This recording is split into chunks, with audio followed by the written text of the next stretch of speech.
I am tethered, and I got ice packs that are making this possible. All right, let's see what I can do here. Real pro right here. Pro move. Okay, so um, this is as good as it's gonna get. Acoustic snare drum.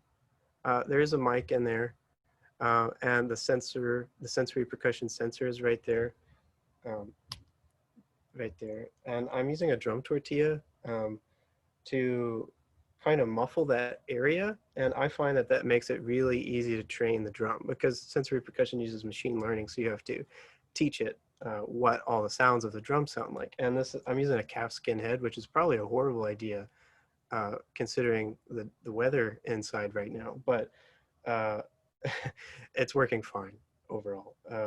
So acoustic snare with a sensor on it. Far side back there, this is a mesh head with a sensor on it. Sensory percussion takes on a whole new life to me when you use mesh heads because then you can get really far. You can really stray from drum sounds and play things that are not drums that would, that sounds good being performed in a percussive way. Whereas if I was trying to plonk that out on a rack tom, it would sound really bad. um, so I really like using mesh heads. I actually usually use all mesh heads in my setup, but I felt like pushing the envelope a bit and trying something different. So I'm using a hybrid setup today. Over here, oh, can't turn it.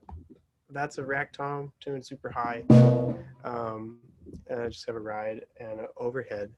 So the mic situation is just a snare and an overhead. And then I'm using a KD7 on the kick, which I'm piping through sensory percussion uh, as like a fake sensor input, which works fine.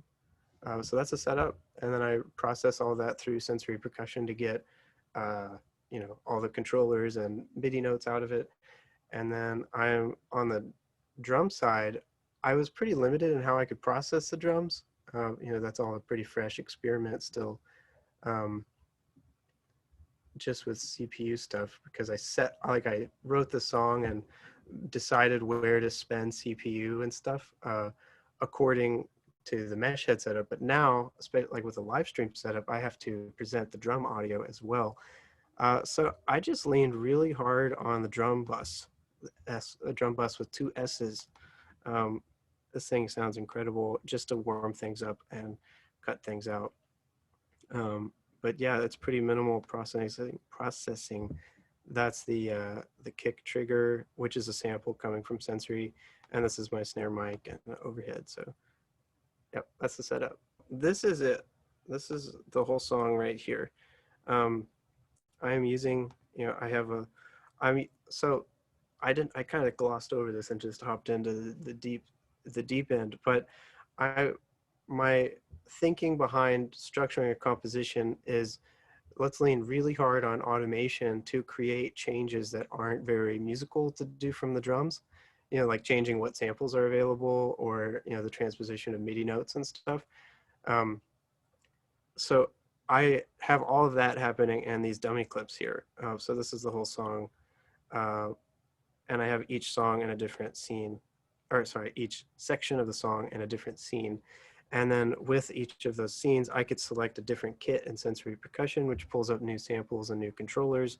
And I just use these dummy clips to advance scenes automatically, and I can just change the length of the clip.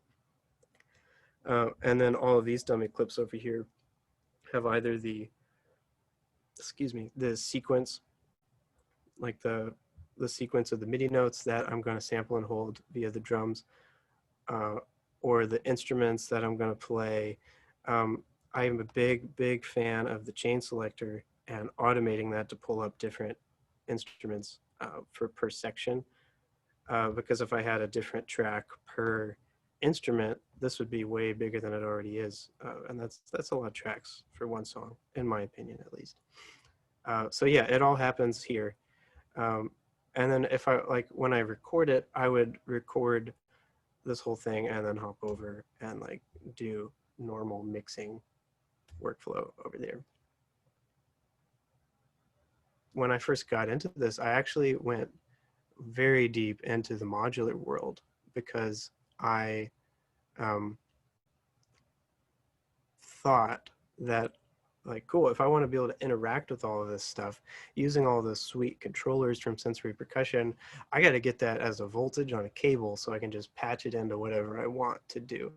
And that was really fun, and I'm still planning on exploring that world. But I felt like I realized, well, for one, that's very cumbersome, and very hard to repeat. And that's okay. I mean, that can be a good thing. But in this case, kind of what I've gravitated towards is pretty specific ideas. Um, I mean, even though it feels vague at first, I kind of hone in on something that I like, and I want to be able to present that later. So doing it in modular meant either I'm never going to use my modular for fun because I got to leave this thing patched up, or I just have to really, really document how I did my patch and spend a lot of time recreating it. And I just don't have time for that. So I realized, like, using, for one thing, this Max for Live device has a really unmemorable name. It's like API MIDI CC, something like that. But it's incredible because it makes it really, really easy to just grab a CC, which is like one of those continuous modulation signals, in my case from sensory percussion.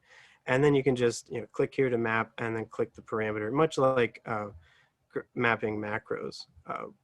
If you just like go into this map mode, it's the same. And once I found that, it just sped up the whole process.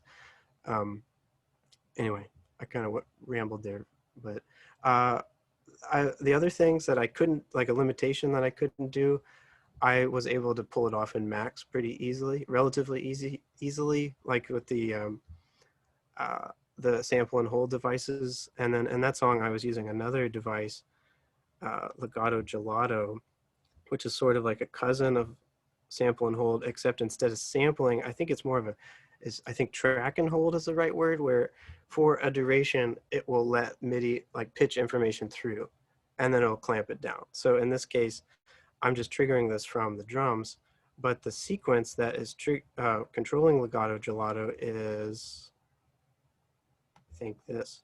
And this is just, if I run this is just craziness of, using some chords and arpeggiator, and then this arpeggiate, which for a long time I actually thought was aggregate. I don't know why, I guess I just can't read. But that's just like a chaotic progression.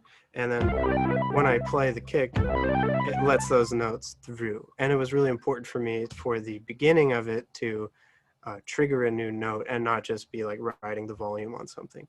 But anyway, so just learning how to use the Ableton instruments better, and then learning some Macs so I can make some super specific things for myself.